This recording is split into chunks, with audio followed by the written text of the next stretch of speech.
Bonjour à tous, aujourd'hui nous sommes vendredi le 5 juillet 2024. Hier c'était la fête d'indépendance. J'espère que vous avez passé vraiment des très bons moments et moi de même. Et aujourd'hui j'avais vraiment à cœur de continuer un peu à partager ce que j'avais vraiment hier. Et hier, comme je disais, que hier c'était la fête d'indépendance et c'était vraiment pour ma toute première fois que je voyais la fête d'indépendance vraiment différemment. Et l'une des choses qui me montait à cœur, c'était de comprendre vraiment que la vraie indépendance, c'est vraiment Jésus-Christ. Et quand tu t'attaches d'abord à Jésus-Christ, tu fais d'abord de Jésus-Christ ton Seigneur, ton Sauveur, ta pierre angulaire, ton numéro un, eh bien, il y a un résultat qui va venir, il y aura toujours un par-dessus. Et qu'est-ce qui est le par-dessus? Le par-dessus, c'est tout ce qui forme ta vie, ton mari, tes enfants, ton travail, euh, ton business, ton je ne sais pas quoi. Tout ça là, c'est le par-dessus. Mais la vraie vie, la vraie indépendance en tout et pour tout, c'est d'abord Jésus-Christ. Alors, dans ce fait, c'est là que je me rends compte combien est-ce que nous avons vraiment besoin de Jésus-Christ et combien est-ce que nous avons besoin vraiment de comprendre le rôle de Jésus-Christ dans une vie. Quand Jésus entre dans ta vie pour du vrai et que le par-dessus est vraiment derrière, eh ben Jésus entre dans ta vie, il comble ta vie. Il comble tellement ta vie que personne ne peut venir s'égaliser avec lui. Donc, ça veut dire que quand Jésus vient, il entre dans ta vie, eh ben le par-dessus, tu vas bénir Dieu pour le par-dessus, pour tout ce qu'il donne, mais ça n'a plus le même effet. Amen, ça, ça n'a plus la même valeur que quand qu'il y avait avant Jésus-Christ et après Jésus-Christ. Voilà, avant Jésus-Christ, vous allez voir, tu peux t'attacher à tout ce qui est par-dessus. Mais après Jésus-Christ, non. Jésus, il vient, il cerne ta vie. Tu te rends compte que, bon, tu te dis, en tout cas, quand on te demande, fais le choix. Tu dis, eh, pardon, je préfère encore chercher Jésus. Parce que quand tu as Jésus, j'aime l'appeler. C'est lui vraiment l'unité de production. Amine. Tu peux tout me reprendre. Prends tout ce que tu peux reprendre. Mais si tu me laisses Jésus, c'est une question de temps. Parce que c'est lui qui est le tout de tout. Voilà. Alors, aujourd'hui, je voudrais vraiment partager quelles sont les conséquences quand Jésus n'est pas numéro un dans nos vies. Et consciemment ou inconsciemment, on a fait du par-dessus des choses qu'on s'attache avec. Et ce sont des choses un peu vraiment sournoises. Peut-être on ne peut pas se rendre compte. Mais en réalité, quand tu vois qu'il y a des petits signes comme ça dans ta vie, ça veut dire que vraiment la carence de Jésus dans ta vie, elle est petite. Peut-être dans la bouche, dans les paroles. Je suis grand. Ça, c'est paroles. Mais dans la vie, vous allez voir que Jésus, il a vraiment une petite place. Parce que quand Jésus, il commence à prendre... Jésus, on ne compite pas avec lui. Voilà. Et je vais donner un peu quelques exemples, mais pour nous ouvrir un peu l'esprit. Vous allez voir que jusqu'aujourd'hui, nous sommes en 2024, vous allez voir jusqu'aujourd'hui, il y a des gens qui ont fait peut-être de la nourriture, si je peux le dire, vraiment, leur par-dessus est devenu le numéro un. D'autres familles, vous partez, il est midi, ils ont déjà préparé, mais dès que toi tu viens, tellement qu'ils ne veulent pas partager leur nourriture, ils préfèrent encore fermer le tout et attendre jusqu'au temps que tu pars. Si tu pars à minuit, eux vont commencer à manger à 1 h du matin. Pourquoi? Parce que non, la nourriture qu'on a mis, c'est assez, c'est petit. Vous voyez? Tout ça là parce que cette nourriture est devenue le numéro un dans la vie. Mais une personne qui a Jésus n'aura pas peur de partager ce qu'il a. Ce qu'il y a, c'est ce qu'il y a. On va partager. Parce qu'il sait que sa source, c'est Jésus. Il sait que si je te partage le peu de nourriture que j'ai là, ce n'est pas ça qui va éteindre ma vie. Mais là, cette confiance-là, elle sort seulement quand Jésus devient le numéro un dans la vie d'une personne.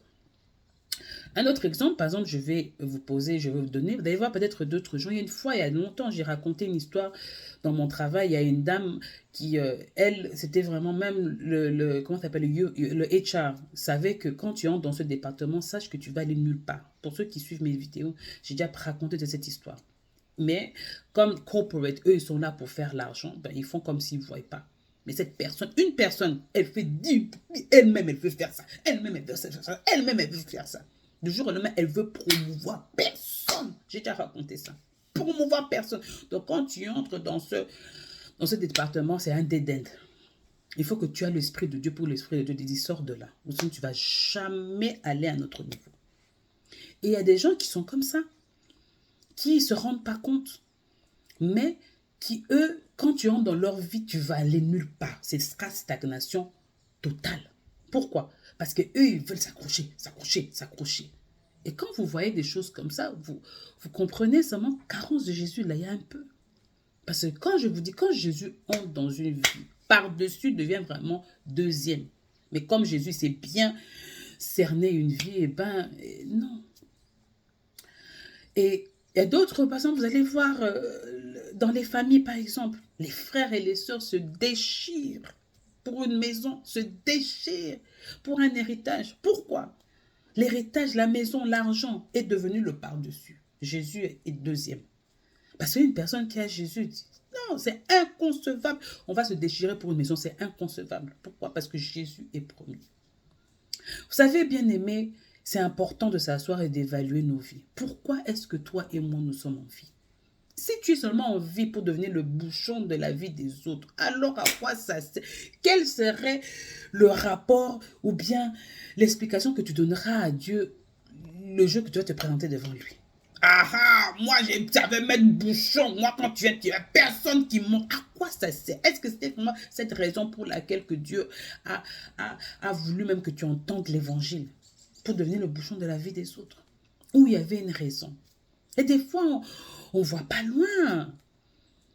Imaginez-vous Joseph. Joseph est dans la prison. Il ressemble à rien. Et toi, dans la prison, tu rencontres Joseph. C'est pour le faire du bien. La Bible dit, ne dis pas à ton frère, pars et reviens quand tu as de quoi le donner. Parce que tu ne sais pas ce qu'un jour peut arriver.